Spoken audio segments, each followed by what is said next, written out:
धन्यवाद धन्यवाद।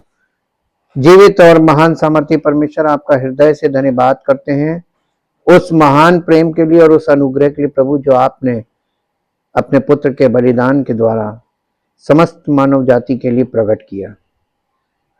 और प्रभु, आपने सब पर अनुग्रह करने के लिए अपनी इच्छा को प्रकट किया और सुसमाचार के द्वारा इस इच्छा को आप सब तक पहुंचाते हैं, ताकि जो कोई आपके सुसमाचार पर विश्वास करे, उस सुसमाचार को ग्रहण करे और कलीसिया में आपकी उपस्थिति में आए, पश्चाताप के साथ अंगीकार करे और अपना जीवन प्रतिदिन आपको समर्पित करता रहे, ताकि उसके जीवन में आपकी सामर्थ्य प्रकट हो और उसका भीतरी मनुष्यत्व नई सृष्टि बनकर आपकी महिमा में परिवर्तित होकर आपकी महिमा का कारण बने और सारी महिमा आपको मिले। इस इच्छा से आपने प्रभु कलीसिया की स्थापना की और इस महान कार्य को कलीसिया के द्वारा हर विश्वास करने वाले के जीवन में आप पूरा करने के लिए तैयार हैं। आप तो क्षमा करने के लिए तैयार हैं, आप तैयार हैं अपना कार्य करने के लिए, लेकिन जो व्यक्ति आप पश्चाताप करने को नहीं तैयार है, अंगीकार करने को नहीं तैयार है, आपका कार्य उसके जीवन में आरंभ ही नहीं हो सकता। हम आपसे विनती करते हैं प्रभु, लोगों का हृदय परमेश्वर के प्रेम, उसके अनुग्रह की ओर परिवर्तित हो, मुड़े और उनका ध्यान परमेश्वर के सामर्थ्य पर केंद्रित हो, परमेश्वर की उपस्थिति पर केंद्रित हो, ताकि वो महिमा हमारे जीवन में प्रकट हो जो परमेश्वर प्रकट करना चाहता है अपनी सामर्थ्य के द्वारा। आदर और महिमा आपको मिले। इस प्रार्थना को प्रभु यीशु मसीह के पवित्र नाम से मांगते हैं, आमीन। सबको जय मसीह की। हम परमेश्वर का बहुत धन्यवाद करते हैं उस महान प्रेम के लिए जो वो हम पर प्रकट कर चुका है। हमको उस प्रेम को रिकॉग्नाइज करना, अपने जीवन में पहचानना है कि परमेश्वर हमसे कितना प्यार करता है, कि उसने हमारे छुटकारे का काम पहले से हमारे लिए सोचा और पहले से प्रयोजन करके रखा है। पहला पत्रस उसका 3 अध्याय और उसका 15 पद पढ़िए। पहला पत्रस 15 अध्याय, पहला पत्रस और उसका 3 अध्याय का 15 पद। पहला पत्रस 3 अध्याय 15 पद। पर मसीह को प्रभु जानकर अपने अपने मन में पवित्र समझो। जो कोई तुमसे तुम्हारी आशा के विषय में कुछ पूछे,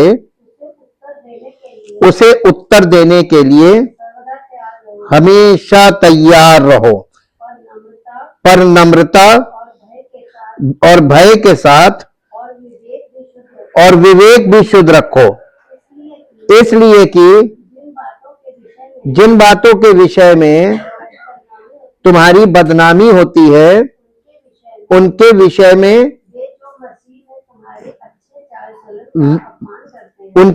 में वे जो मसीह में तुम्हारे अच्छे चाल चलन का अपमान करते हैं लज्जित हो। देखिए, लोग आपके जीवन पर हंसते हैं। आज की जिस प्रकार आज के लोगों का जो जीवन है, मसीही जीवन, वो उस पर लोग हंस क्यों रहे? क्योंकि आप में वो चरित्र नहीं है और वो सोल नहीं है, वो पवित्र आत्मा का प्रकाश नहीं है और आपके जीवन में वो कमियां हैं। पूरा सांसारिक और शारीरिक जीवन है, अपनी इच्छा के अनुसार जीने वाला जीवन, और मसीही जीवन बिल्कुल मसीह की इच्छा के अनुसार जीवन जीने वाला है। इसमें कॉन्ट्राडिक्शन आता है, आपको नहीं पता चलता है, लेकिन आपको जिसके सामने ये बोलते हैं ना, उसको पता चलता है। तो झूठा अंगीकार भी गलत है। क्या मसीहों के 2 स्वभाव होते हैं? रोमियो की पत्री उसके 7 अध्याय के 17 पद से 19 पद तक हम एक विश्लेषण पर आज अध्ययन करेंगे। ये पौलुस का विश्लेषण है।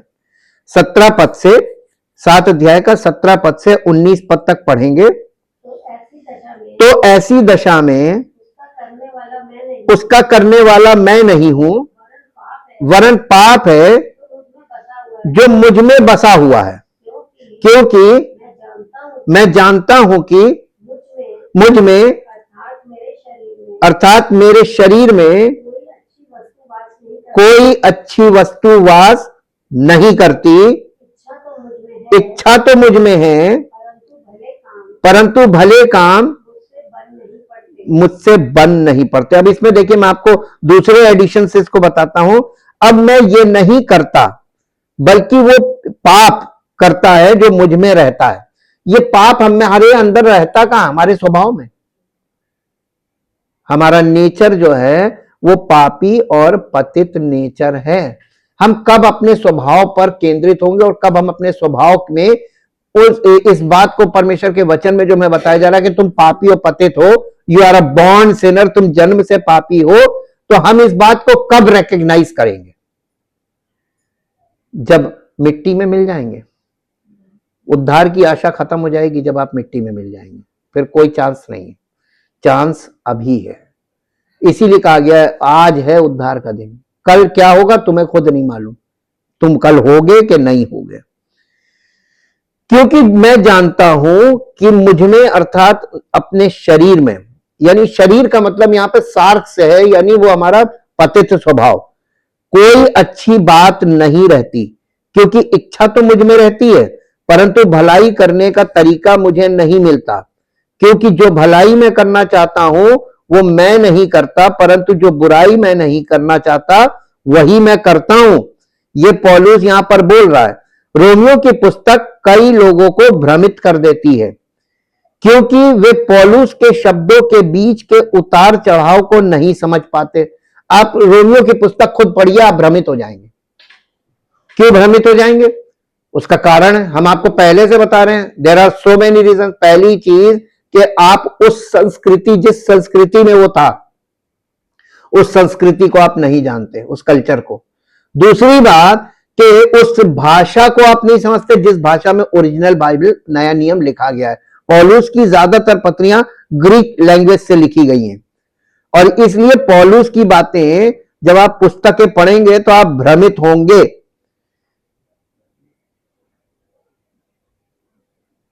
रोमियो की पुस्तक में पौलुस पवित्र आत्मा के मार्गदर्शन में अपनी असाधारण काव्यात्मक प्रतिभा का प्रदर्शन करता है, जो कई लोगों को भ्रमित कर देती है। ऐसा बाइबल अनुवादकों द्वारा उनकी रचनाओं को गलत समझने और गलत अनुवाद करने के कारण हुआ है। आज हम उसमें से कुछ बातों को यहां पर देखेंगे। पौलुस एक प्रेरित, शिक्षक और भविष्यवक्ता थे। पौलुस प्रेरित भी था, शिक्षक भी था और भविष्यवक्ता भी था। और जब भविष्यवक्ता बोलते हैं तो वे भूतकाल, वर्तमान काल और भविष्य काल को आपस में जोड़ देते हैं। तो जितनी भी भविष्यवाणियां आप भविष्यवाणियों में पढ़ते हैं, यर्मिया, यशाया, यहेजकेल और जितनी भी माइनर प्रॉफिट, टोटल भविष्यवाणियों का जो पार्ट है वो 3 भागों में है, डुअल नहीं, ट्रिपल। तो वो पहले के काल की भी भविष्यवाणियां हैं, फिर वो मध्यम काल की भी हैं, और मसीह के दोबारा आने के समय जो जनरेशन होगी उनके लिए भी हैं। तो वो भविष्यवाणियां उस जमाने के लोगों के लिए भी थी और यीशु मसीह के समय के लोगों के लिए भी थी, और उसके बाद पवित्र आत्मा के युग में जो लोग होंगे उनके लिए भी है। पिता, पुत्र, पवित्र आत्मा, तीनों काल का भविष्यवाणियां तीनों काल में वैसे ही प्रेजेंट एक्टिव है। तो जो बातें वहां पर बोली गई वो बातें आज भी अनिवार्य है, वैसे ही काम करेंगी। ये भविष्य की भी बात है। तो ये तीनों काल में बात होती है और उन्हें मिला देते हैं। कभी कभी वे भविष्य से भूतकाल की ओर शुरू करते हैं, और यदि आप भविष्यवाणियों की भाषा और रहस्य उद्घाटन से परिचित नहीं हैं तो आप भ्रमित हो जाएंगे। रोमियो की पुस्तक को समझने में कुछ लोगों को यही परेशानी होती है, लेकिन चिंता न करें, स्वयं पतरस को भी पौलुस के कुछ लेखों को समझने में कठिनाई हुई थी। और इसके लिए एक पद निकालें जो आपको मिलेगा, दूसरा पत्रस 2 अध्याय, दूसरा पत्रस 2 अध्याय और उसका 15 पद। दूसरा पत्रस 2 अध्याय और उसका 15 पद। पतरस को भी परेशानी है, तो पतरस तो यीशु मसीह का बहुत प्रिय चेला था, प्रेरित था। वे सीधे मार्ग, दूसरा पतरस दूसरा पतरस का 2 अध्याय और उसका 15 पद। जी, वे सीधे मार्ग को छोड़कर भटक गए हैं और बओर के पुत्र बिलाम के मार्ग पर हो लिए हैं, जिसने अधर्म की मजदूरी को प्रिय जाना, पर उसके अपराध के विषय में उलाहना दिया गया। अब एक बार पहला पत्रस 2 अध्याय का 15 पद पढ़िए। पहला पत्रस 2 अध्याय और उसका, क्योंकि परमेश्वर की इच्छा ये है कि तुम भले काम करने के द्वारा, हाँ जी। अब देखिए एक और पद हम आपको बताते हैं जो आपको मिलेगा।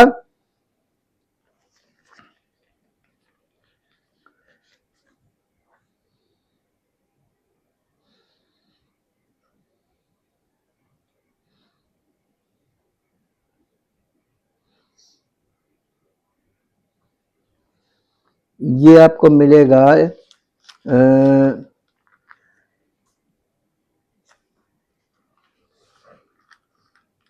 ये 16 पद में। 1 मिनट,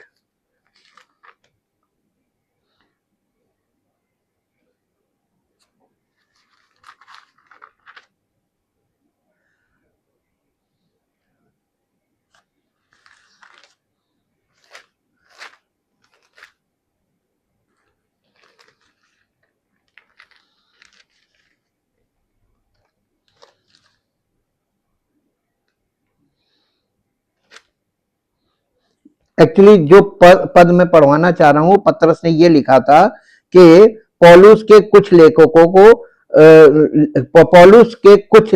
को समझने में कठिनाई हुई थी पतरस को, और ये समझो कि हमारे प्रभु के का धीरज ही उद्धार है, जैसा कि हमारे प्रिय भाई पौलुस ने भी उसे दी गई बुद्धि के अनुसार तुम्हें लिखा है, जैसा कि उसने अपने सभी पत्रों में इन बातों के विषय में लिखा है जिनमें कुछ बातें समझना कठिन है।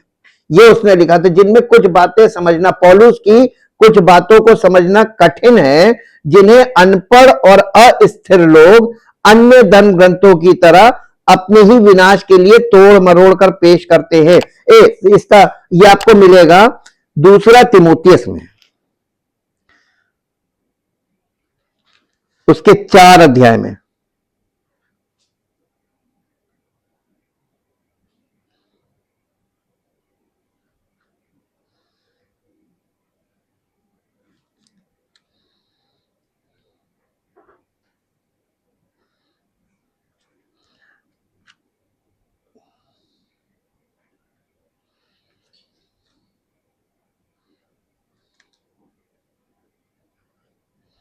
नहीं, इसमें भी नहीं, इसमें भी उसने इसी विषय पर यहां पर उल्हाना दिया है।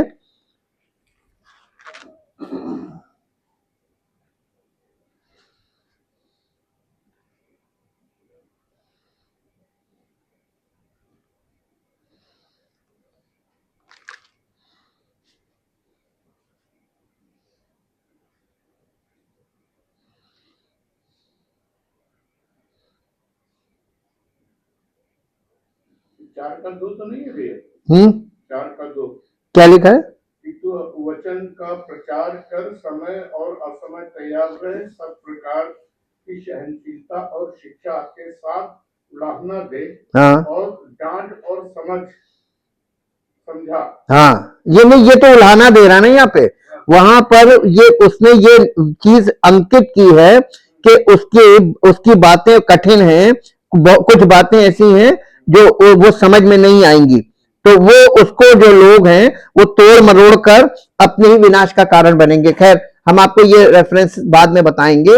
और ये रेफरेंस उसने पतरस ने कहा, इसके लिए पौलुस के लिए बोला, जिन्हें अनपढ़ और अस्थिर लोग अन्य धर्म ग्रंथों की तरह अपने ही विनाश के लिए तोड़ मरोड़ कर पेश करते हैं, ये ट्विस्ट करते हैं। तो आजकल के प्रचारक वचनों को तोड़ते मरोड़ते हैं अपने हिसाब से और लोगों के सामने अपनी इच्छा रख देते हैं वचन में लपेट के। कहने का तात्पर्य यहां पर यह है, रोमियो 7 अध्याय में पौलुस का लेखन भी ऐसा ही है। एक उदाहरण है, रोमियो 7 में पौलुस क्या कहना चाह रहा है जो इतना भ्रामक है।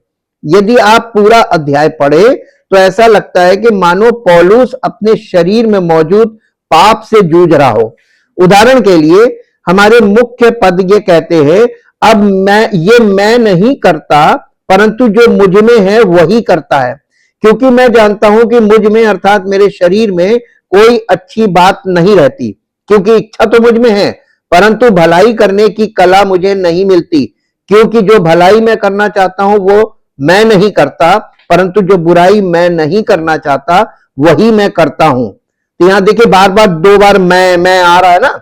लेकिन रुकिए, क्या ये वही पौलुस नहीं जो लोगों को आत्मा के मार्ग पर चलने के लिए कहता है ताकि वे शारीरिक वासनाओं को पूरा ना करें? गलातियों की पत्री 5 अध्याय का 16-17 पद में जैसा वहां पे शरीर की इच्छाओं के लिए लिखा है ना कि शरीर के काम क्या है, वो शरीर की इच्छाएं, क्या वो पाखंडी नहीं है? क्योंकि वो लोगों को उन चीजों को करने के लिए कह रहा है जिन्हें वो स्वयं नहीं करता और जिनसे वो जूझ रहा है स्वयं। तो पौलुस स्वयं तो जूझ रहा है और हमसे और आपसे कह रहा है ऐसा करो। भ्रमित होगा ना? जो लोग बाइबल पढ़ते हैं तो वो अगर खुद से पढ़ रहे हैं तो यहीं पे आके कंफ्यूज हो जाएंगे। अरे पौलुस खुद तो, आजकल के सेवक भी तो यही कर रहे हैं, खुद नहीं करते, दूसरों से कहते ये करो ये करो ये करो। मुझे नहीं लगता कि पौलुस पाखंडी है, क्योंकि उसने ये भी कहा परंतु मैं अपने शरीर को वश में रखता हूं और उसे अधीन करता हूं, ऐसा ना हो कि उपदेश देते देते मैं स्वयं को अपदस्थ हो जाऊं। 1 कुरिन्थियों 9 अध्याय का 27 पद, इसे आप पढ़ दीजिए। 1 कुरिन्थियों 9 अध्याय का 27 पद, ये वही पौलुस है जो अध्याय 7 में बात कर रहा है। वो यहां पर क्या कह रहा है? परंतु मैं अपनी देह को, देह का मतलब अपने स्वभाव की बात कर रहा है, सार्क्स की बात कर रहा है, अपने भीतरी मनुष्यत की, और इसका मतलब अपने मन, अपनी इच्छा और अपनी भावना की बात कर रहा है कि मैं अपने मन और अपनी इच्छा और अपनी भावना को मारता कूटता और वश में लाता हूं, ऐसा ना हो कि औरों को प्रचार करूं और मैं खुद निकम्मा ठहर जाऊं। दूसरों को प्रचार कर रहा हूं, खुद निकम्मा ठहर रहा हूं। आजकल क्या हो रहा है? तो फिर पौलुस ने रोमियो 7 अध्याय के 17 से 19 में ऐसा क्यों कहा? क्या वो स्वयं अपने ही कथन का खंडन कर रहा है या फिर पाखंडी? क्योंकि स्पष्ट रूप से वो भ्रमित प्रतीत होता है और उसका संदेश विरोधाभासी है। बाइबल को लंबे समय तक और पर्याप्त रूप से अध्ययन अगर किया आप करें और तब आपको यह मालूम चलेगा कि इसमें कोई विरोधाभास नहीं है। अगर आप कायदे से किसी के सुपरविजन में अध्ययन करें, खुद से नहीं, क्योंकि आपका मन भ्रमित पहले से है, तो आप भ्रमित बहुत आसानी से हो जाएंगे जितनी बार भी पढ़ेंगे। पौलुस ने ना तो स्वयं का खंडन किया और ना ही वो पाखंडी था। रोमियो 7 अध्याय के 17 से 19 में उसके कहने का अर्थ समझने के लिए हमें सबसे पहले वो किसके बारे में, वो किससे बात कर रहा है और विषय क्या है, इन दोनों बातों के संदर्भ को समझना होगा। इसलिए पौलुस को समझने के लिए आइए रोमियो अध्याय 7 का संपूर्ण विश्लेषण करें, क्योंकि संदर्भ से अलग किए गए कुछ पदों को चुनना हमारे लिए उपयोगी नहीं होगा। तो देखिए, हमने आपको पहले भी बताया था, अंडरस्टैंडिंग, परमेश्वर का वचन कहना क्या चाह रहा है, इसे समझने के लिए आपको कॉन्टेक्स्ट पर या संदर्भ पर ध्यान केंद्रित करना पड़ेगा। किस संदर्भ में कहा जा रहा है, किस विषय पर यह बात हो रही है। रोमियो 7 अध्याय का पहला पद, जो इस पूरे अध्याय 7 अध्याय का पहला वाक्य है, कहता है, क्या तुम नहीं जानते हे भाइयों क्योंकि मैं उनसे बात कर रहा हूं जो व्यवस्था को जानते हैं। 7 अध्याय का पहला पद पढ़िए, रोमियो 7 अध्याय उसका पहला। हे भाइयों, क्या तुम नहीं जानते? व्यवस्था के जानने वालों से कहता हूं। इसका मतलब ये किससे बात कर रहा है? यानी यहूदियों से बात कर रहा है, अपने समाज के लोगों से, यहूदी लोगों से, उनसे बात कर रहा हूं और व्यवस्था के जानने वालों से बात कर रहा है। इसका मतलब इसका संदर्भ व्यवस्था है ना? लॉ इसका संदर्भ है, कॉन्टेक्स्ट है लॉ। पौलुस यहां हमें बता रहे हैं कि उनके श्रोता कौन है। इसमें लिखा है क्योंकि मैं पौलुस उनसे बात कर रहा हूं जो व्यवस्था को जानते हैं। तो ये कौन है जो व्यवस्था को जानते हैं? यहूदी। और विषय क्या है? व्यवस्था, सुसमाचार नहीं है। ये वे लोग हैं जो व्यवस्था को जानते थे और उसके अधीन थे। उन्होंने मसीहत अपना लिया, लेकिन फिर भी वे व्यवस्था का पालन करना चाहते थे जिसे प्रभु यीशु मसीह ने पहले ही समाप्त कर दिया या पूरा कर दिया। इफिसियों 2 अध्याय का 15 पद पढ़िए। इफिसियों 2 अध्याय और उसका 15 पद। इफिसियों 2 और 15 जी। इफिसियों 2:15। और अपने शरीर में बैर अर्थात वो व्यवस्था जिसकी आज्ञाएं विधियों की रीति पर थी, मिटा दिया कि दोनों से अपने में एक नया मनुष्य किससे? परमेश्वर पिता से मेल करा दे। तो यीशु मसीह ने अपनी देह में व्यवस्था को फुलफिल्ड कर दिया। अब लोग व्यवस्था क्यों पकड़े खड़े? व्यवस्था का मतलब होता है कर्मकांड। Why the people are doing so many works to obtain salvation? उद्धार पाने के लिए काम की क्या जरूरत है? अब आपकी शारीरिक क्रियाएं पाप का काम कहलाएंगी according to the law of God. परमेश्वर की व्यवस्था के अनुसार अब आप जो कर रहे हैं वो पाप कर रहे हैं, क्योंकि परमेश्वर ने उस व्यवस्था को अपने पुत्र की बलिदान के द्वारा पूरा किया है। तो आज मसीही लोग कौन सी मेहनत कर रहे हैं उद्धार पाने के लिए? क्या वो वैलिड है कि इनवैलिड है? इनवैलिड है अकॉर्डिंग टू द लॉ। ये इनवैलिड हो गया। अध्याय 6 के 14 पद में ध्यान देने योग्य बात ये एक बात है कि पौलुस व्यवस्था के विषय पर चर्चा करने से पहले ही ये स्पष्ट कर देता है कि पाप तुम पर हावी नहीं होगा, क्योंकि तुम व्यवस्था के अधीन नहीं बल्कि अनुग्रह के अधीन हो। तो अब हम व्यवस्था के अधीन नहीं है। ये यहूदियों को बता रहा था कि तुम व्यवस्था के अधीन अब नहीं हो, कि व्यवस्था के गुलाम बने हुए हो कि हमें ये करना ही करना है, कुर्बानियां करनी ही करनी है, हमें ये करना ही, हम अपने अपनी रीतियों को मानेंगे, हम अपनी रीतियों। सीधी सीधी बात यह है कि ये परंपराओं को पकड़ के जो चल रहे हैं लोग, ये बताइए अब क्या है? उद्धार मिलेगा परंपरा से? हैं? फिर भी परंपराएं चल रही।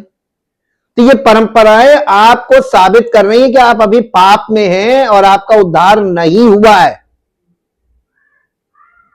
लेकिन लोगों को नहीं समझ में आ रहा, एकदम स्पिरिचुअली डेड इसी को बोलते हैं, जो नहीं रहती। हम तो जी अपने स्वभाव के वश में हैं और हमारा स्वभाव उत्तेजित हो जाता है परंपरा के लिए। ये बहुत स्ट्रॉन्ग स्पिरिट होती है। हमेशा जब वो टाइम आएगा आपकी आत्मा उधर की तरफ मन खींचा चला जाएगा, खींच ले जाएगा आपको। इतना पावरफुल है, क्योंकि आपका उद्धार नहीं हुआ है और आप मसीह के अधीन नहीं है कि अपने आप पर नियंत्रण कर ले इस स्वभाव पे, वो आपको खींचेगा। और ये चीज हमेशा, एक पद मेरे साथ निकाल के पढ़िए, देखिए ये बात यहां पर भी बताई गई इब्रानियों की पत्री में 10 अध्याय, इब्रानियों की पत्री 10 अध्याय, 10 अध्याय का पहला पद से पढ़िए। क्योंकि व्यवस्था जिसमें आने वाली अच्छी अच्छी वस्तुओं का प्रतिबिंब है, पर उनका असली स्वरूप नहीं है। इसलिए उन एक ही प्रकार के बलिदानों के द्वारा जो प्रतिवर्ष जो प्रतिवर्ष अचूक चढ़ाए जाते एवरी ईयर अचूक बिना चूके लोग चढ़ा रहे हैं, पास आने वालों को परमेश्वर के पास आने वालों को कदापि सिद्ध नहीं कर सकते। ले। जब आपका काम ही नहीं होना है, उस चीज को करके आप कभी पास नहीं होंगे तो कर क्यों रहे? इलॉजिकल हो गया ये तो, मेरे हिसाब से इलॉजिकल है। आज सारी जातियां यही कर रही हैं, अपनी परंपराओं में फंसी हुई, गुलाम बनी हुई, रगेदे जा रहे हैं। और जिसने आपके लिए सब कुछ कर दिया है, उसके प्रेम के लिए आप मुड़ ही नहीं पा रहे हैं। परमेश्वर ने जगत से ऐसा प्रेम किया कि अपना पुत्र दे दिया। किसके लिए दिया? समस्त मानव जाति के लिए।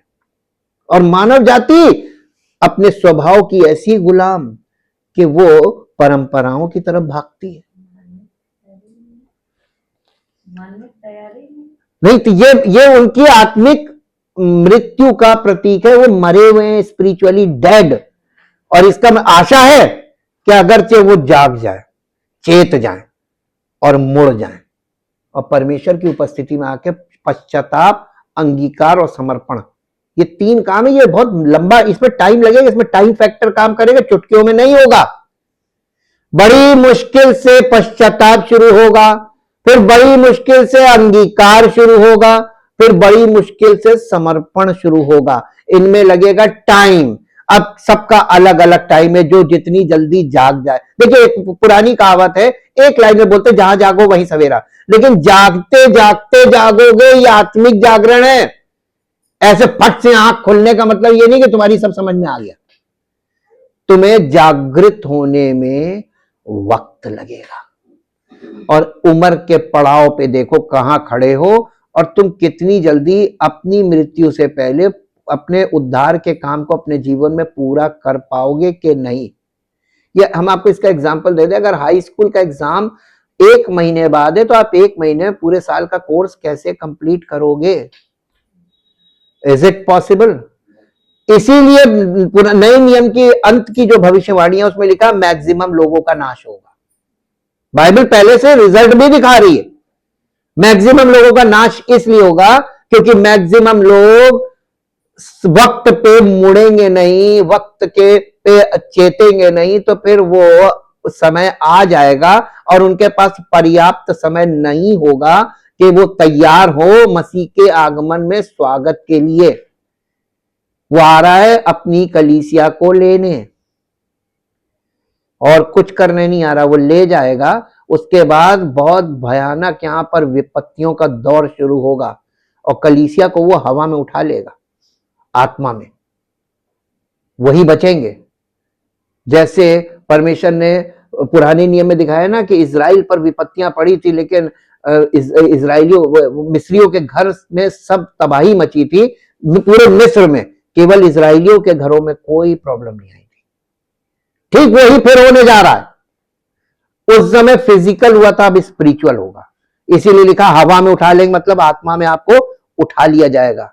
आप ये सांसारिकता से ऊपर उठ चुके होंगे तो आप पर कोई चीज असर नहीं करेगी, टच नहीं करेगी, आप उसकी सुरक्षा में होंगे। ये वैसे ही है जब युद्ध के बादल मंडराते हैं किसी भी कंट्री पर, तो वो वहां पे बाकी देशों के लोग अपने अपने नागरिकों को एडवाइजरी जारी करते हैं कि वहां से जल्द निकल जाओ, क्योंकि वहां पर अटैक होने वाला है। और यही कॉल हर व्यक्ति को दी जा रही है कि संसार से अपने आप को ऊपर उठने के लिए तैयार हो। प्रभु बचाने को तैयार है, लेकिन तुम प्रभु में आ जाओ, मसीह में। मसीह जैसे नूह के जहाज में जितने लोग गए थे बच गए थे, नूह का जहाज ऊपर उठ गया था, सब लोग नीचे मरे थे। वैसे ही मसीह में सब उठाए जाएंगे और बाकी सब नीचे सब तबाह हो जाएंगे। एग्जैक्टली वही सीन होगा स्पिरिचुअली। और ये फ्लड्स जो वहां पे दिखाया है ना, वहां पे जो जल प्रलय दिखाया है, जल प्रलय का दूसरा स्वरूप है झूठी शिक्षा की बाढ़। झूठी शिक्षा की बाढ़ आई हुई है इस समय हर कम्युनिटी में, एक में नहीं, सब कम्युनिटी में। और उद्धारकर्ता केवल एक है। बच पाओ तो बच लो, सब चीज तुम्हारे आगे खोल के रखी गई, समझोगे, बचोगे तो शरण में आ जाओगे। तो फिर पौलुस को व्यवस्था की परवाह क्यों थी? उसने उन्हें सीधे सुसमाचार का उपदेश क्यों नहीं दिया? ऐसा इसलिए है क्योंकि वो अपने श्रोताओं का ध्यान आकर्षित करने की उनकी रणनीतियों में से एक है। वो खुद को उनके साथ जोड़कर दिखाना पसंद करते हैं, मानो वो उन्हीं में से एक हो। पहला कुरिन्थियों 12 अध्याय उसका 19, 20, 21, 22 और 23 पद पर। 19, 20, 21, 22, 23, 19 से 23 तक पढ़िए पहला कुरिन्थियों 12 अध्याय। यदि वे सब यदि वे सब एक ही अंग होते यदि वे सब एक ही अंग होते तो देह कहां होती? परंतु अंग तो बहुत से हैं, परंतु देह एक ही है। आंख हाथ से नहीं कह सकती मुझे तेरी आवश्यकता नहीं, और ना सिर पांव से कह सकता है मुझे तुम्हारी आवश्यकता नहीं, परंतु देह के वे अंग जो दूसरों से निर्बल लगते हैं बहुत ही आवश्यक हैं। और देह के जिन अंगों को हम आदर के योग्य नहीं समझते उन्हीं को हम अधिक आदर देते हैं, और हमारे शोभाहीन अंग और भी बहुत शोभायमान हो जाते हैं। फिर भी हमारे शोभायमान अंगों को इसकी आवश्यकता नहीं, परंतु परमेश्वर ने देह को ऐसा बना दिया है कि जिस अंग को आदर की घटी थी उसी को और भी बहुत आदर मिले, ताकि देह में फूट ना पड़े, परंतु अंग एक दूसरे की बराबर चिंता करें। यहां पौलुस कुछ बता रहा है और ये गूढ़ बात है। ऐसा इसलिए क्योंकि वो अपने श्रोताओं को आकर्षित करने की उनकी रणनीतियों में से एक है। वो खुद को उनके साथ जोड़कर दिखाना पसंद करते हैं, मानो उन्हीं में से एक हो। पहला कुरिन्थियों 12 अध्याय के इसमें उन्होंने कहा, यद्यपि मैं सब मनुष्यों से स्वतंत्र हूं तो भी मैं अपने आप को सबका दास हमने बना लिया है, ताकि मैं अधिक लोगों को जीत सकूं। यहूदियों के लिए मैं यहूदी के समान हो गया ताकि मैं यहूदियों को जीत सकूं। व्यवस्था के अधीन रहने वालों के लिए मैं व्यवस्था के अधीन रहने के समान हो गया ताकि मैं व्यवस्था के अधीन रहने वालों को जीत सकूं। व्यवस्थाहीन लोगों के लिए मैं व्यवस्थाहीन के समान हो गया, परमेश्वर के लिए व्यवस्थाहीन नहीं परंतु मसीह के अधीन रहते हुए, ताकि मैं व्यवस्थाहीन लोगों को जीत सकूं। निर्बलों के लिए मैं निर्बल के समान हो गया ताकि मैं निर्बलों को जीत सकूं। मैं सब मनुष्यों के लिए सब कुछ बन गया ताकि मैं हर तरह से कुछ लोगों का उद्धार करा सकूं। और ये सब मैं सुसमाचार के कारण करता हूं, ताकि मैं तुम्हारे साथ उसका भागीदार बन सकूं। वो अपना पार्टिसिपेशन हमारे साथ करता है कि तुम ऐसा करो जैसे मैं कर रहा हूं। शायद हमें यह पूछना चाहिए कि रोमियो 7 से इसका क्या संबंध है, क्योंकि रोमियो 7 में पौलुस ने ठीक वही किया जो उसने कहा था कि वो उन यहूदियों को अपने साथ लाने के लिए करेगा जो अभी तक सुसमाचार की बातों में पूरी तरह परिपक्व नहीं हुए हैं। इन यहूदियों ने सुसमाचार को उसके वास्तविक रूप में स्वीकार नहीं किया। उन्हें लगता था कि यह बहुत सरल है, इसलिए वे कहते हैं अभी भी व्यवस्था का पालन करना है, हमें अभी भी व्यवस्था का पालन करना है। रोमियो 7 में वो उन लोग का ये मानना था ना कि सुसमाचार बहुत सरल है, इसमें कठिनाई कुछ होनी चाहिए। तो व्यवस्था की जो क्रियाएं हैं ये कठिन चीज है। रिलीजन में यही तो प्रॉब्लम है। रिलीजन पे लोग कहते हैं अगर हम कठिनाई में नहीं करेंगे, कठिनाई से नहीं करेंगे, प्रयास नहीं करेंगे, तो फिर ये सुसमाचार तो बहुत सरल है, केवल विश्वास। अरे नहीं, ये बहुत कठिन है, ये कठिन है अगर आप समझ जाए तो। अब आज के जमाने में इतने बुद्धिमान लोग क्यों नहीं हैं, जबकि पढ़े लिखे मैक्सिमम लोग हैं? समझ ही नहीं पा रहे। वो क्रियाओं को ज्यादा मायने रख रहे हैं। और कर्मों को परमेश्वर ने फेल कर दिया, क्योंकि शरीर से कर रहे हो, शरीर मन के वश में, और मन पापी है, तो पापी क्रियाएं कर रहे हो तुम। इसी को कहा गया डेड वर्क्स। रोमियो 7 में हम देखते हैं कि पौलुस यहूदियों से अपने उन अनुभवों के बारे में बात कर रहा है जो उसने व्यवस्था के अधीन रहते हुए झेले थे। उसने अपने अतीत के अनुभवों को यहूदियों के साथ साझा किया, जो इन यहूदियों ने भी झेले थे, क्योंकि वे व्यवस्था का पालन उस तरह नहीं कर पाए थे जैसे उन्हें करना चाहिए था। दूसरे शब्दों में 17 से 19 पद, 7 अध्याय के 17 से 19 पद में पौलुस के व्यवस्था से संघर्ष का वर्णन है। मुझे ये कैसे पता चला? क्योंकि इससे पहले पद 14 में उसने कहा था, क्योंकि हम जानते हैं कि व्यवस्था आत्मिक है, परंतु मैं शारीरिक हूं और पाप के अधीन बिका हुआ हूं। इससे पता चला कि वो व्यवस्था के विषय में बात कर रहा है। फिर अगर यही पौलुस का मसीह में नई सृष्टि के रूप में अनुभव है, तो वो ना केवल अपने ही कथन का खंडन करता है, बल्कि पाखंडी भी है, और हमें उसकी बात नहीं सुननी चाहिए। मैं ऐसा क्यों कह रहा हूं? क्योंकि स्वयं पौलुस ने रोमियो की पुस्तक के अध्याय 8 में यही कहा है, क्योंकि शारीरिक मन परमेश्वर का शत्रु है, क्योंकि वो परमेश्वर की व्यवस्था के अधीन नहीं है और ना ही हो सकता है। अतः जो शरीर में है वे परमेश्वर को प्रसन्न नहीं कर सकते। ये रोमियो 8 अध्याय का 7 और 8 पद है। अब अगर अध्याय 7 के 14 में उन्होंने जो कहा है वो एक नए सिरे से जन्मे मसीह के लिए, मसीह के रूप में उनका अनुभव है, तो वे स्वयं वही हैं जिसे उन्होंने परमेश्वर के विरुद्ध शत्रुता कहा है, यानी सांसारिक होना। तो फिर किसी को उनकी बात क्यों सुननी चाहिए? क्योंकि वे निश्चित रूप से उन बातों को नहीं समझते जो वे हमें बताने की कोशिश कर रहे हैं। लेकिन ईश्वर का धन्यवाद, पौलुस ना तो पाखंडी था और ना ही भ्रमित, क्योंकि अध्याय 7 में वो मसीह में एक नई सृष्टि के रूप में अपने अनुभव की बात नहीं कर रहा था, बल्कि व्यवस्था के अधीन अपने अनुभव की बात कर रहा था। जब वो रिलीजन में था, वो उस अनुभव की बात कर रहा है वहां पे, कि आप वहां पर अच्छी अच्छी बातें, रिलीजन में क्या है, आप वहां पे व्याख्याएं सुन रहे हैं, तमाम चीजें सुन रहे हैं, मन प्रसन्न हो रहा है, लेकिन आपका जो स्वभाव है, पतित स्वभाव, वो भी काम कर रहा है। जैसे बस वहां से आप हटे और तुरंत वो एक्टिव हो गया। तो इसका मतलब पौलुस ये बता रहा था कि इन बातों में, इन चीजों में उद्धार नहीं है, इसमें बंधन है, आपको आदी बना दिया गया है। आप एडिक्ट हो जाते, धीरे धीरे उसकी आदत पड़ जाती है, और वो आदत ऐसी हो जाती है कि वो आपकी मानसिकता बन जाती है, और मानसिकता को मिटाया नहीं जा सकता। ये आपके स्वभाव का अंग हो गया, नेचर में आ गया। अब इस नेचर से कैसे छूटोगे? यही तो पूर्वजों से हमारे चला आ रहा है।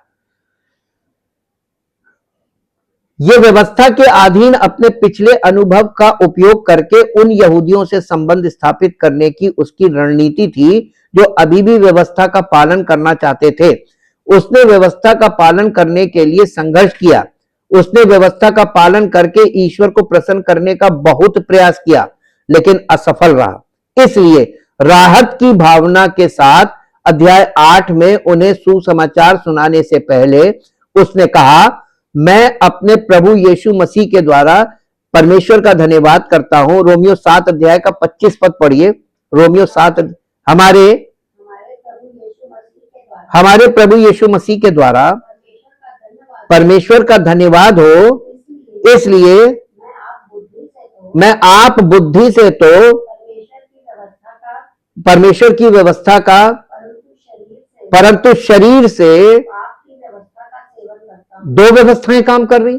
दो स्वभाव है ही हर में, कल हमने देखा था, दो स्वभाव हैं, तो दो स्वभाव के दो कार्य पद्धतियां होंगी कि नहीं, और दोनों स्वभाव एक्टिव है। आप बस माहौल का फर्क है।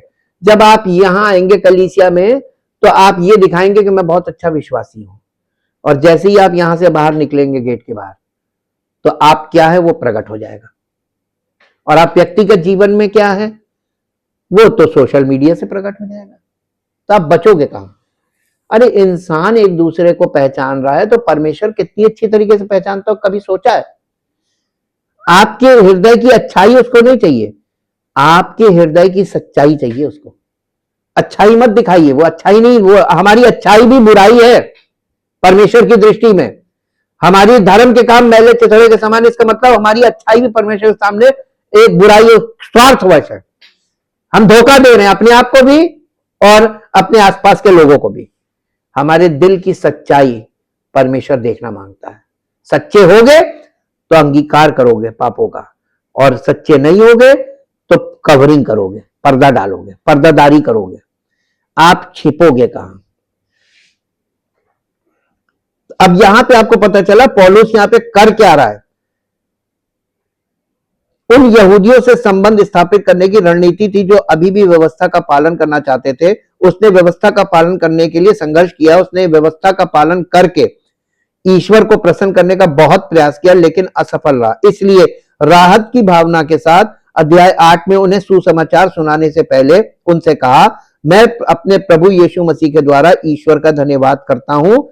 उसने कहा, यीशु मसीह में जीवन की आत्मा की व्यवस्था ने मुझे पाप और मृत्यु की व्यवस्था से मुक्त कर दिया।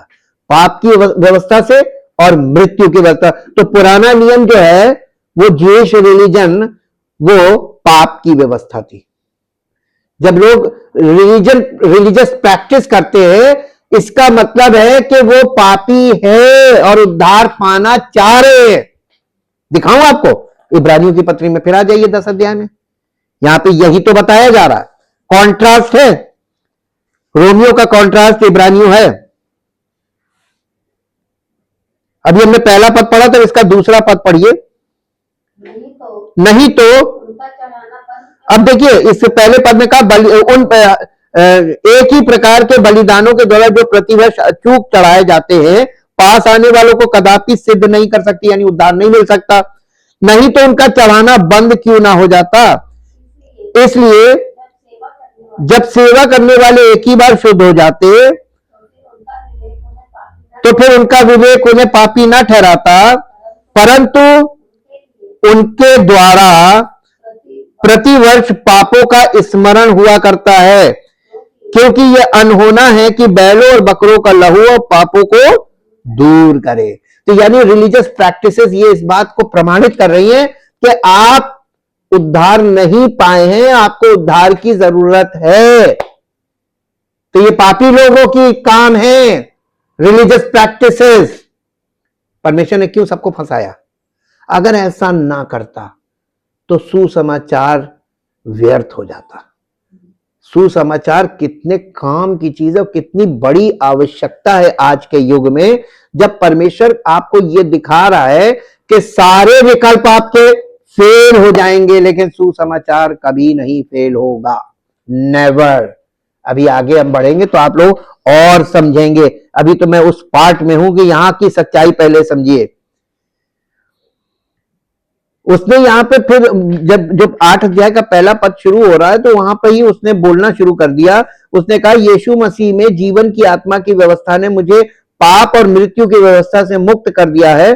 दूसरे शब्दों में वो व्यवस्था अध्याय 7 में मन, पाप और मृत्यु की व्यवस्था जिससे मैंने संघर्ष किया था, अब अस्तित्व में नहीं है, क्योंकि यीशु मसीह में जीवन की आत्मा की व्यवस्था ने मेरे लिए पाप रहित जीवन जीना संभव बना दिया है।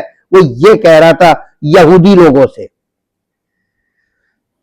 रोमियो 7 अध्याय में पौलुस उन यहूदियों से निपट रहा है जो अब भी ये मानते हैं कि उन्हें व्यवस्था का पालन करना चाहिए। वो उन्हें ये दिखा रहा है कि व्यवस्था उन पर क्या प्रभाव डाल रही है, क्योंकि वो भी कभी उन्हीं की तरह था, ना कि इसलिए कि परमेश्वर के नए सिरे से जन्म प्राप्त बच्चे के रूप में वो अब भी अपने शरीर में पाप का अनुभव करता है। तो वो अपने बॉर्न अगेन के बाद का एक्सपीरियंस नहीं शेयर कर रहा है, वो अपने बॉर्न अगेन से पहले का एक्सपीरियंस शेयर कर रहा है उन यहूदियों से जो यीशु मसीह पर विश्वास तो करते थे, लेकिन वो अपनी क्रियाओं में लगे थे। आज तमाम अन्य जाति के लोग भी यही कर रहे हैं।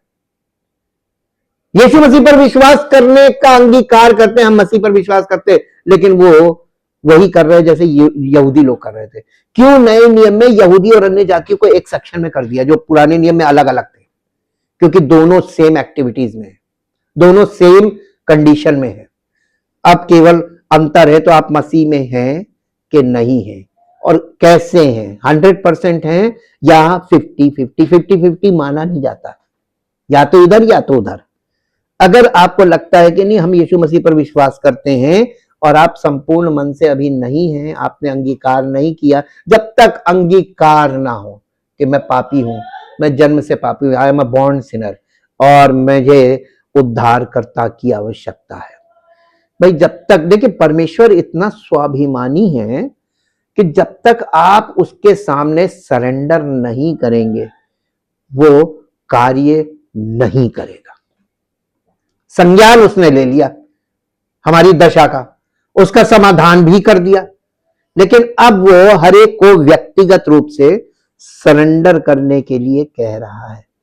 और यही उसने एक बड़ी आज्ञा निकाली है, जो प्रेरितों के काम 17 अध्याय के 30 पद में, अब परमेश्वर हर मनुष्य को सब जगह ये आज्ञा देता है कि मन फिराए। मन फिराना अब आज्ञा है, पहले ऑप्शन था, अब आज्ञा है। अब उसने आज्ञा दी है, अगर कोई इस आज्ञा का पालन, आदम और हवा को एक ही तो आज्ञा दी थी, ना मानने का नतीजा आज सारी पीढ़ियां झेल रही कि नहीं झेल रही। तो अगर हम इस एक आज्ञा का पालन नहीं करते हैं तो हमारी सारी जनरेशन, हमारे बच्चे, बच्चों के बच्चे, उनके बच्चे, उनके बच्चे, पूरी पीढ़ी पीड़ित हो जाएगी। ये चीज दिखाई जा रही है कि परमेश्वर व्यवस्था कितनी जरूरी है, और यही वो दिखा रहा है कि अब भी ये मानते थे कि उन्हें व्यवस्था का पालन करना चाहिए, वो उन्हें ये दिखा रहा है कि व्यवस्था उन पर क्या प्रभाव डाल रही है, क्योंकि वो भी कभी उन्हीं की तरह था, ना कि इसलिए कि परमेश्वर के नए सिरे से जन्म प्राप्त बच्चे के रूप में अब वो अब भी अपने शरीर में पाप का अनुभव करता है, जो बॉर्न अगेन के बाद नहीं अनुभव कर रहा है, ये अपना पहले का अनुभव बता रहा है। रोमियो 7 अध्याय के 23 पद में इस पूरी बात को आपस में जोड़ता है। इसमें लिखा है, परंतु मैं अपने अंगों में एक और नियम देखता हूं, जो मेरे मन के नियम के विरुद्ध युद्ध करता है और मुझे पाप के नियम के अधीन कर देता है जो मेरे अंगों में है। ध्यान दीजिए, मेरे अंगों में एक और व्यवस्था, मेरे मन का नियम, मन की व्यवस्था, और पाप का नियम, पाप की व्यवस्था जो मेरे अंगों में है। ये एक ही नियम नहीं है, यहां एक और नियम, उस नियम या सिद्धांत का परिचय है जो पहले से ही उसके अंगों में मौजूद नियम मूसा की व्यवस्था के अनुसार से भिन्न है। एक नया सिद्धांत जो उसके अंगों में है, मसीह में एक नई सृष्टि के रूप में वो मसीह यीशु में जीवन की आत्मा के नियम की बात कर रहा है, जिसने उसके शरीर में पाप के नियम को अप्रचलित कर दिया। मेरे मन का नियम मूसा की व्यवस्था है, पाप के नियम के समान। रोमियो 7 अध्याय का 25 पद कहता है, अंत में मैं मन से परमेश्वर की व्यवस्था यानी मूसा की व्यवस्था की सेवा करता हूं, परंतु शरीर से पाप के नियम की। अतः मन का नियम और पाप एक ही नियम है, मूसा का नियम। मत्ती 5 अध्याय का 28 पद पढ़िए, मत्ती 5 अध्याय का 28 पद। यहां इस प्रकार से लिखा है, मत्ती 5 अध्याय उसका 28 पद, परंतु मैं तुमसे ये कहता हूं कि जो कोई किसी स्त्री पर कुदृष्टि डाले वो अपने मन में, देखिए मन में किया, शरीर से नहीं किया। कहां ज्यादा पाप हो रहा है?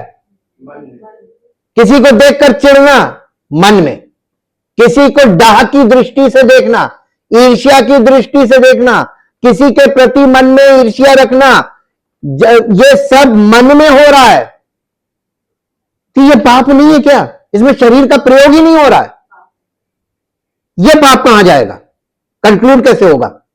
कैसे लोग अपने आप को धर्मी कह रहे हैं? How the people declare themselves we are righteous. परमेश्वर के सामने जब जाओगे ना, न्याय आसन के सामने, एक शब्द नहीं निकलेगा, एक शब्द नहीं। अच्छा पहले निरुत्तर हो जाओ और समर्पित हो जाओ, हे प्रभु मुझ पर दया कर। और आप जब तक ये नहीं करेंगे, वो आपके जीवन में कुछ भी शुरुआत नहीं करेगा। और यही बात वो रोमियो 8 अध्याय के 2 पद में उसने एक और नियम मसीह यीशु में जीवन की आत्मा का नियम कहा। उसने उसे पाप और मृत्यु के नियम यानी मूसा की व्यवस्था से मुक्त कर दिया। मसीह में हमको मुक्ति मिल रही है उस पुराने स्वभाव से, उन पुरानी बातों से, उन पुरानी क्रियाओं से, परंपराओं से जो हम हमारे पूर्वजों से लेकर हम आज तक करते आ रहे हैं। ये हमारा स्वभाव आ रहा पूर्वजों से, लकीर पीटना बोलते हैं।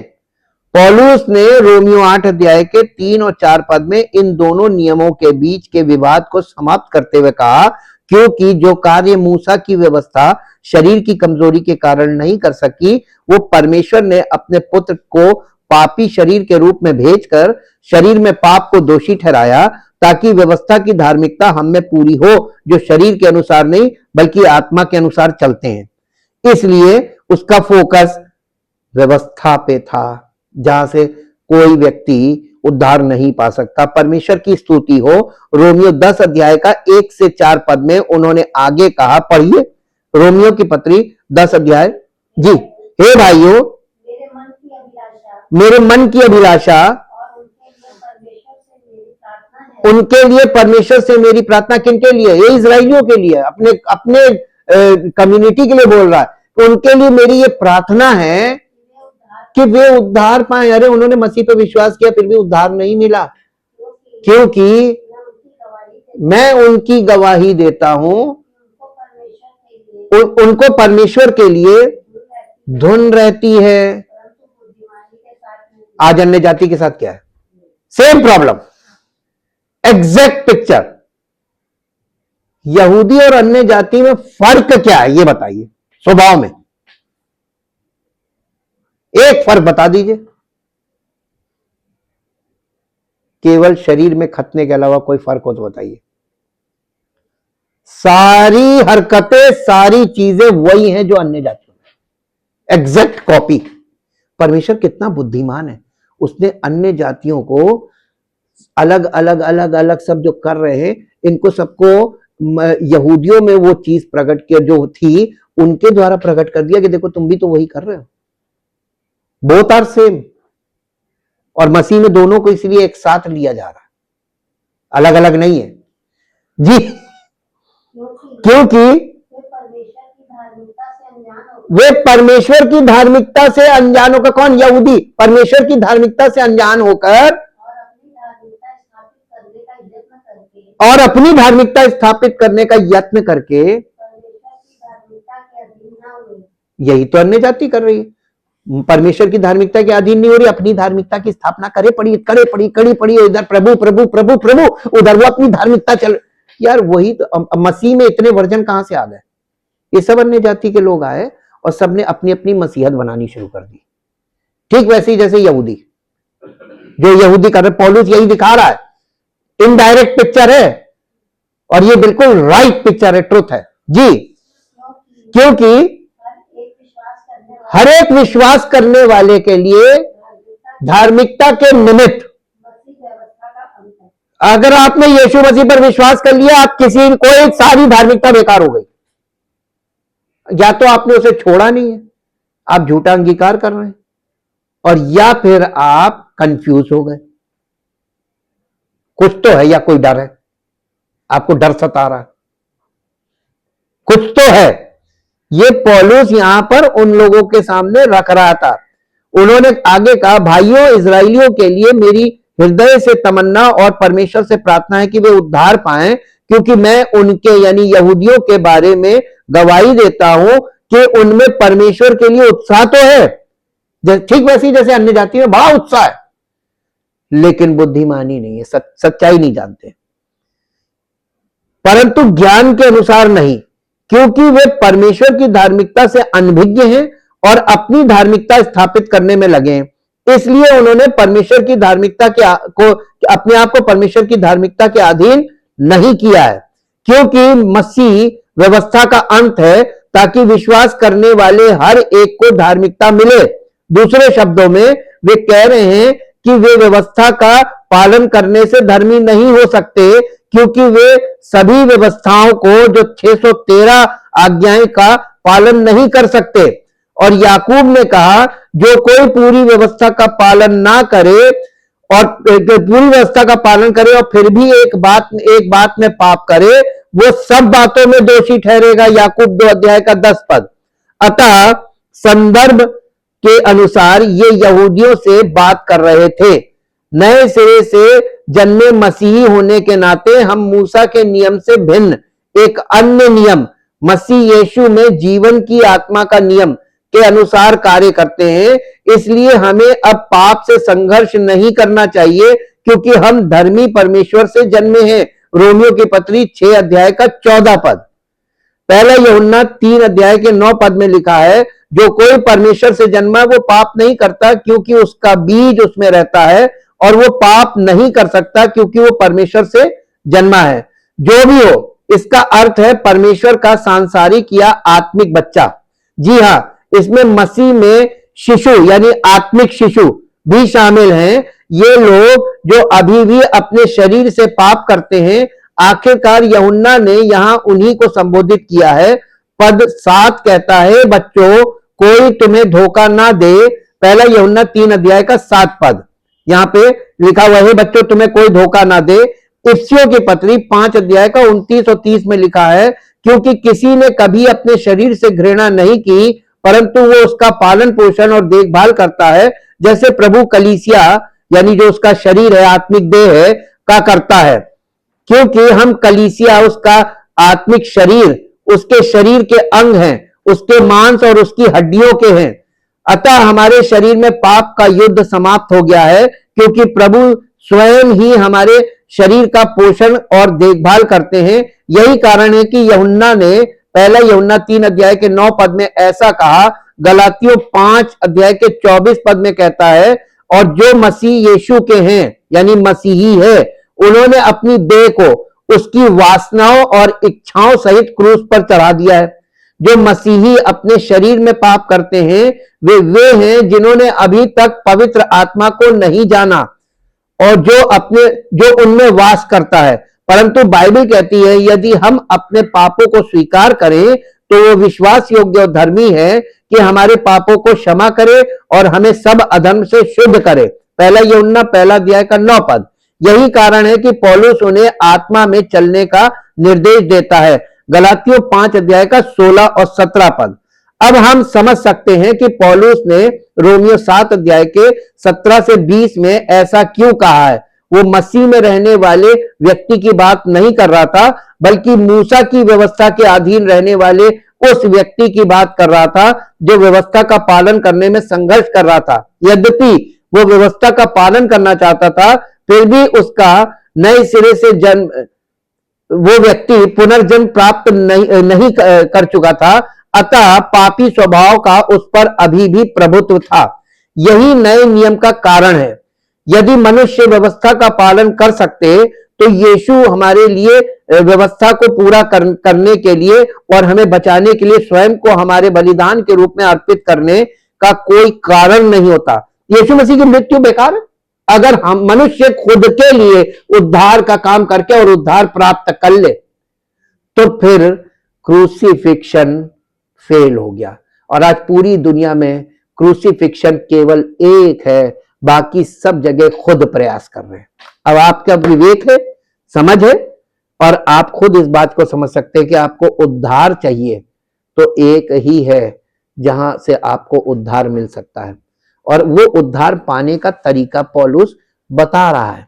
आप इन बातों का, इन निर्देशों का पालन करते हैं आज्ञाकारी बच्चों की तरह और समर्पित होते हैं और वो करते हैं जो परमेश्वर का वचन कह रहा है, तो आपका जीवन बहुत से लोगों के लिए उद्धार के निमित्त परमेश्वर की महिमा का कारण बन सकता है। Thank you, thank you, thank you Lord. जीवित महान सामर्थी परमेश्वर, हृदय से आपका धन्यवाद करते हैं उस बड़े महान कार्य के लिए जो आपने अपने पुत्र के द्वारा सबके लिए किया, समस्त मानव जाति के लिए। और प्रभु, आप सबके लिए निष्पक्ष रूप से उद्धार देने के लिए आज भी तैयार है। जो कोई चाहे प्रभु के पास आए, वो ना लौट आएगा। और आप प्रभु उद्धार ही नहीं देते हैं, आप उसको अनंत जीवन का वारिस बनाते हैं। और इस धरती पर 100 गुना आशीषों की बरकत आपने दी है कि उसके जीवन में कोई कमी नहीं होगी, क्योंकि पूर्ति करने वाला प्रभु उसके जीवन में कार्य करने लगेगा और वो मसीह में सारी चीजें प्राप्त करने लगेगा परमेश्वर के अनुग्रह में। हम प्रभु आपका धन्यवाद करते हैं। चाहते प्रभु जो लोग वास्तव में आप पर विश्वास करने के लिए तैयार हैं, उनका समर्पण, उनका अंगीकार कलीसिया में अत्यंत आवश्यक है, ताकि आपके अनुग्रह की दृष्टि उन पर हो और उनके जीवन पर आपकी सामर्थ्य ठहर जाए और आपकी अनुग्रह की दृष्टि में उन पर विशेष अनुग्रह हो और उन्हें कभी किसी बात की समस्या ना हो और आपकी दृष्टि उन पर लगी रहे। आपकी ओर से उन्हें सब कुछ प्राप्त हो जिससे आपकी महिमा प्रकट हो। आदर और महिमा आपको देते हुए इस प्रार्थना को प्रभु यीशु मसीह के पवित्र नाम से मांगते हैं, आमीन।